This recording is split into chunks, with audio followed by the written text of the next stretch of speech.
That word soul is such a powerful word, but also such a mysterious word. What does it mean? You know, we talk about, I have a soul within me. Is it energy? Is it something spiritual? Is it something else?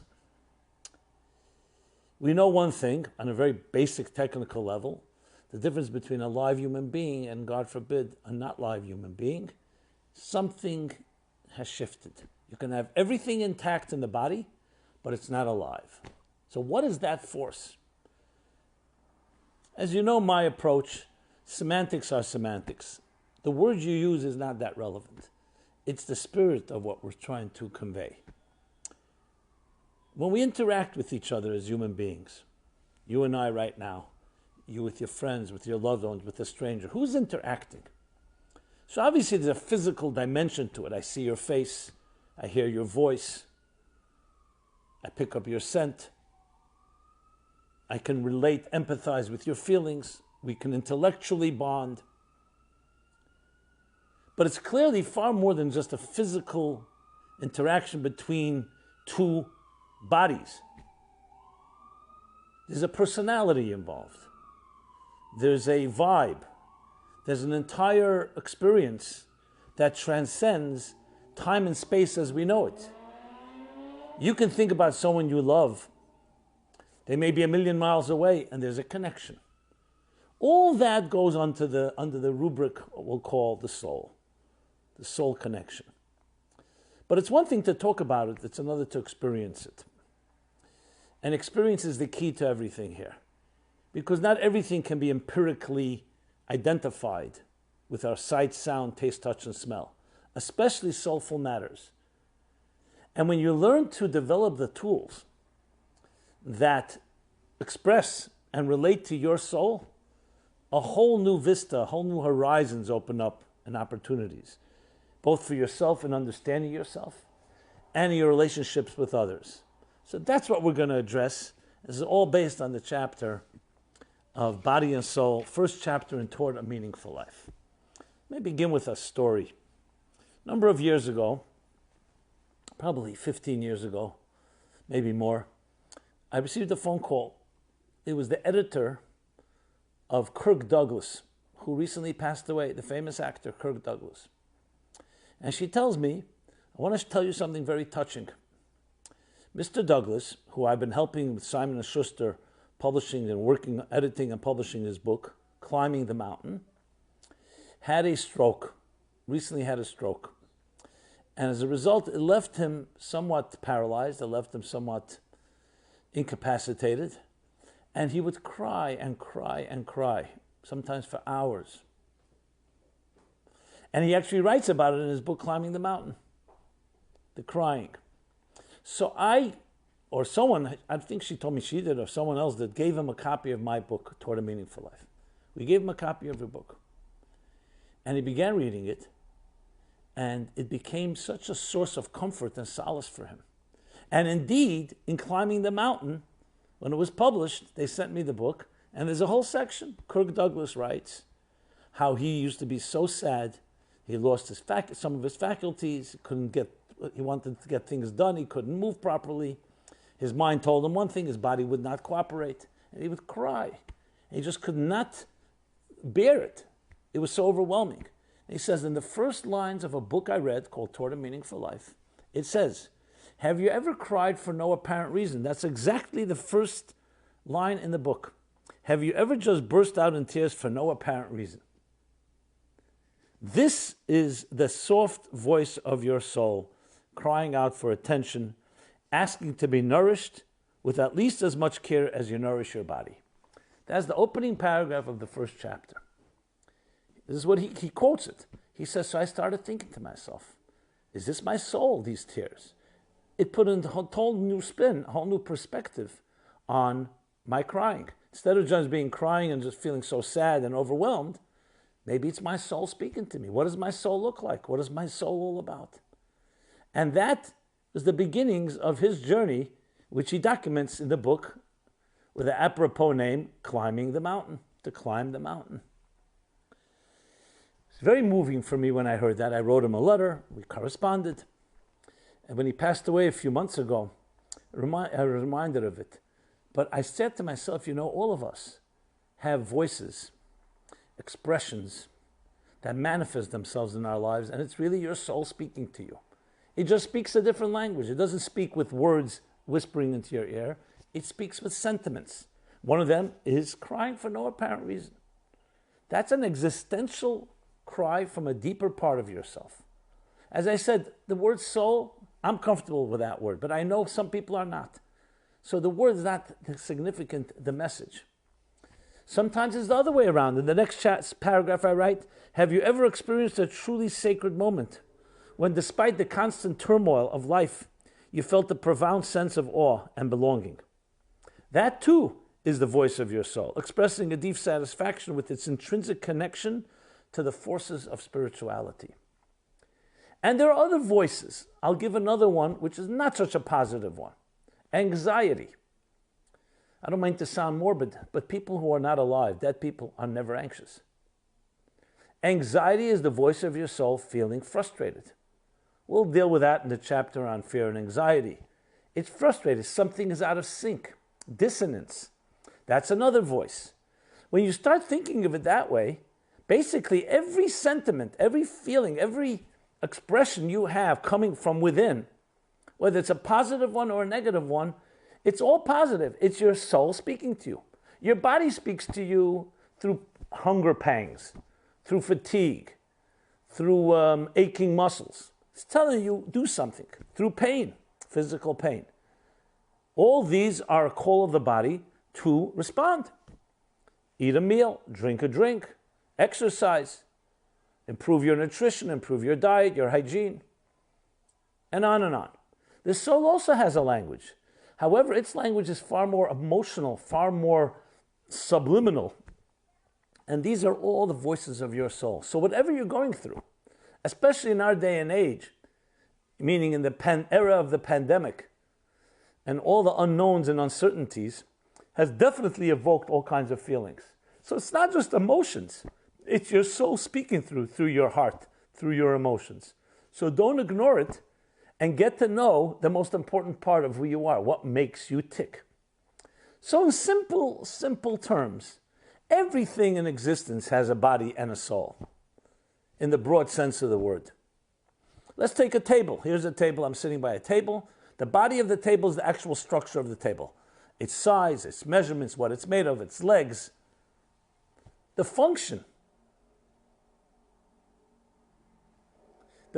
of the table is its spirit, it's its soul. I'm going to use it to eat a meal. I'm going to use it to give a class. I'm going to use it to study on. I'm going to sit with my child and we're going to do homework together. A book has a body. These are the letters on the page, the words, the typeface, the design. But what message is it conveying? That's the spirit. That's the soul of the book. Musical notes. The notes themselves is the body. It's the language. The music is the soul. We speak right now, I'm using words, but what message am I conveying? That's the soul. Some people are excellent oratory skills. They have the gift of gab. They know how to speak. But what are they saying? Is it resonating? Is it words from the heart? There are others who speak very soulfully, but they don't have the right language. So they need to develop the body. They need to develop the instruments and the tools. So think of it like the instruments, the vehicles, the channels, and that which is being conveyed through the channels. Everything has a spirit and a body. So when it comes to ourselves, the simple question is, what is the body? The body we know. The expressions we have. The soul is the spirit within, the intention, the purpose, our deeper calling. So in essence, what you want to have is a life where your body is a vehicle for your soul, not your soul is a vehicle and expression of your body. Like a ship. You want a captain of the ship. The captain is telling the ship where to go. The ship is the way to go, is the vehicle. So what is the deeper spirit of a human being? It is your purpose. It is your life purpose, your mission in life. Just like a business needs a mission statement, cannot exist without one. That's the vision and mission statement. And then there's the tactical plan, the plan of operations, the strategic plan, how you're going to do it. The how is the instrument, is the vehicle. The why is the purpose. So in different words, you can say this. The soul within a person is the grand cosmic composer's intention for which you were placed here. Your body is the musical note.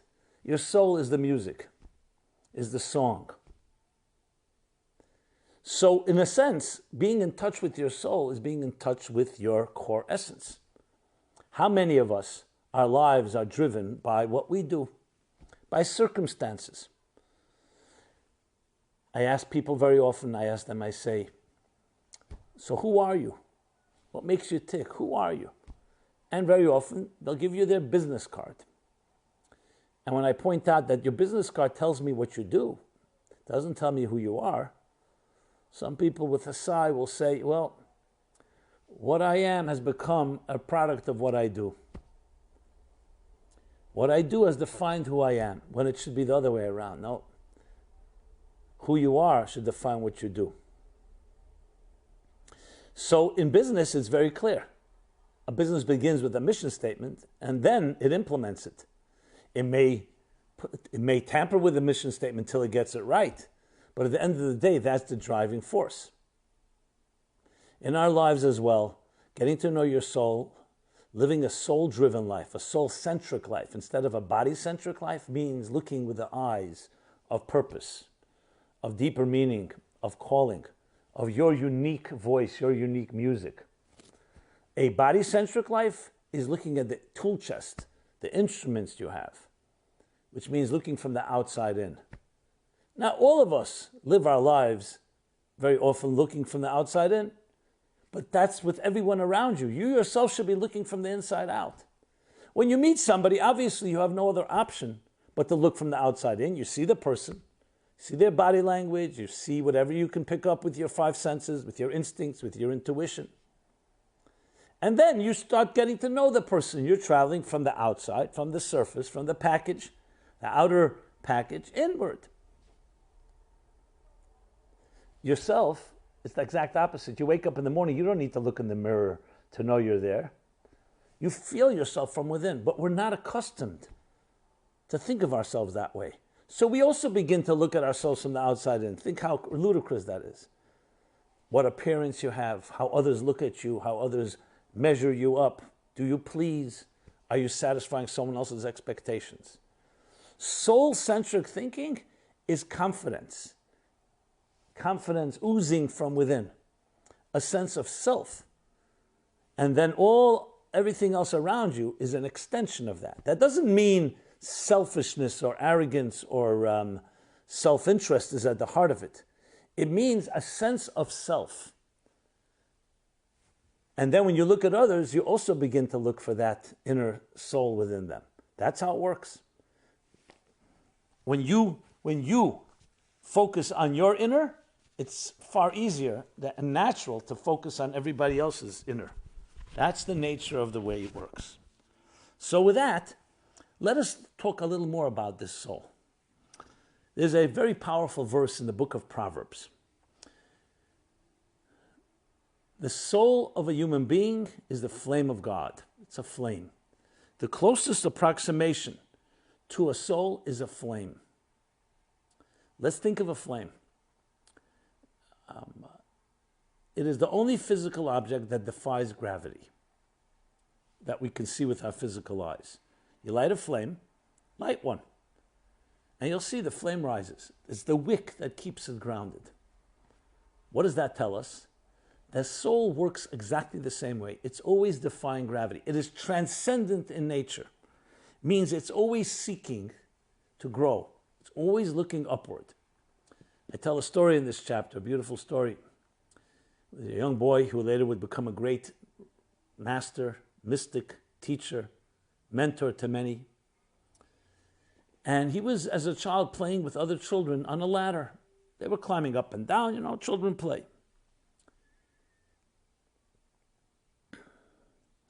He was the only child that had the courage to climb to the top of the ladder.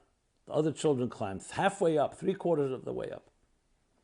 His grandfather, who was watching closely, called over the little boy and said to him, tell me, I was watching you play. Why were you the only one that had the strength, the courage to go all the way up to the top of the ladder and the others did not? Now you'll see why he turned out to be who he was. He said, Zaidi, my grandfather. It's very simple. When the other children climbed, they kept looking down. As they climbed higher, they kept looking down, so they saw how high they were afraid. They're so far from the earth were they accustomed to be, so they were afraid to climb higher. When I was climbing, I kept looking up. I was climbing, I kept looking into the sky, and I saw how low I was. So it motivated me to climb higher. We all have those two options in everything we do in life. We look back, we look down, then often we say, look how far I've gotten. Makes you feel even a certain sense of pride. I don't need to climb higher. You're with other people who are less accomplished than you. Almost likely you're not going to be motivated to climb higher. Because you say, look, compared to them, look how high I am. But when you're around people that have accomplished more than you, when you set goals that are beyond sights to new horizons, you see how low you are. You see how little you've accomplished, comparatively speaking. That's a motivator. That's what the soul does to the human being. We have these two voices. One says, you've done enough. No problem. Procrastinate. You can be a little lazy today. You don't have to be that motivated. If you need your pride, think about all the accomplishments you did yesterday, the day before. The soul is a flame. Flames don't think like that. A flame is always flickering, always licking the air, wanting more. Look at the difference. There's a Hasidic expression that an animal created for a particular purpose has never seen heaven. Because they walk on all four. So their face is usually facing to the ground or close to the ground. That's why when you look at animals, with all due respect to them, this is not an insult because that's exactly what they're meant to be, part of nature's structure.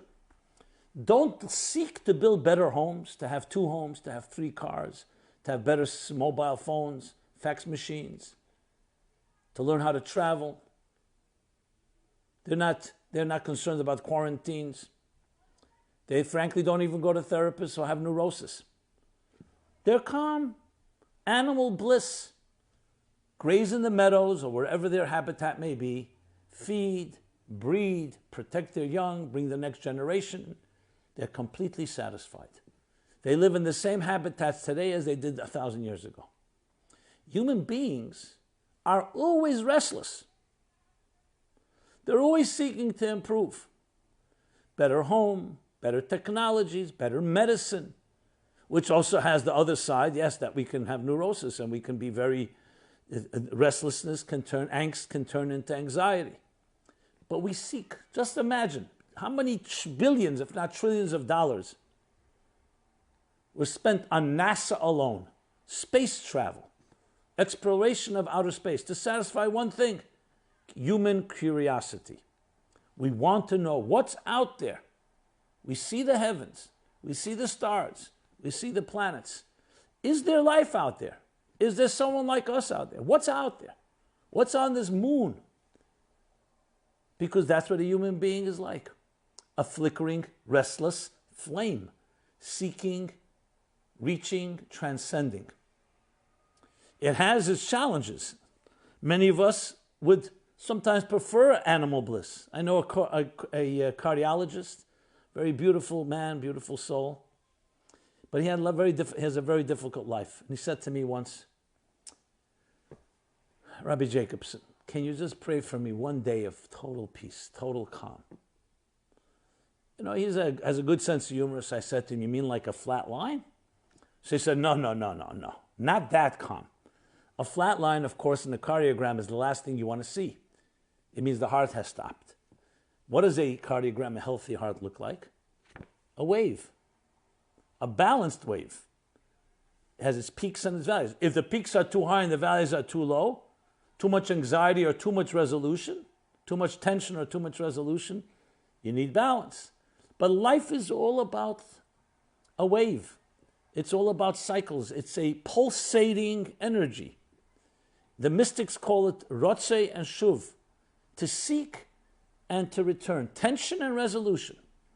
A healthy measure of angst, of feeling motivated and restless because you want to go higher, is a very healthy element. Too much calm, where everything is fine, is not consistent with the human spirit. On the other hand, anxiety that doesn't have resolution, anxiety where you're so frustrated that you haven't reached certain heights without internalization, is equally challenging. So the voice of our soul, my friends, is the healthiest and most important thing we need to access. I'm always taken by the tragic line in Oliver Wendell Holmes' poem, The Voiceless, where he says, "Alas to those that die with their song still inside them." Alas to those that die with their song still inside them. Often people equate it together with Thoreau's line, "Most men lead lives of quiet desperation." We have a song inside each of us. You don't need to go search it anywhere. You don't need to buy it. You don't need to purchase it. It's yours. It's actually not just yours. It's what makes you unique. Your unique music. Your unique voice. You were born an original. Don't become a copy. Embracing that voice, allowing it to speak to you, nourishing it, nurturing it, responding to it, giving it attention like you would a flower through watering and nurturing and nourishing it, is the key. And what you get in return is your song, your voice. So understanding life through the eyes of the soul, the eyes of your soul, gives you a whole new perspective on everything. You look at things from the inside out. You walk outside, you see a beautiful tree, nice weather, or rainy, stormy weather, and you look for the soul within the message.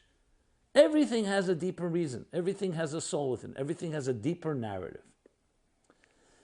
So may you all be blessed, may we all be blessed to touch that soul, especially in turbulent times like now, where much of our outer lives have been upended, disrupted on many levels, whether the pandemic of COVID-19 or the pandemic of racial tensions long brewing.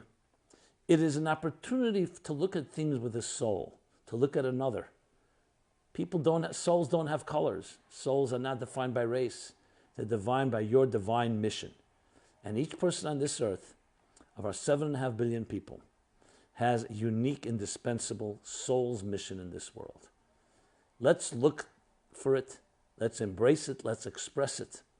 And when that voice is expressed, and I express my voice, and you express yours, and everyone around us, we encourage each to express each other's voice, we will have this beautiful symphony that, on one hand, everyone is indispensable. On the other hand, we all complement each other in one large, grand, cosmic song that will transform this world. Instead of a world of hostility and of distancing and of separation, a world of harmony within diversity. Be blessed and be well. Thank you.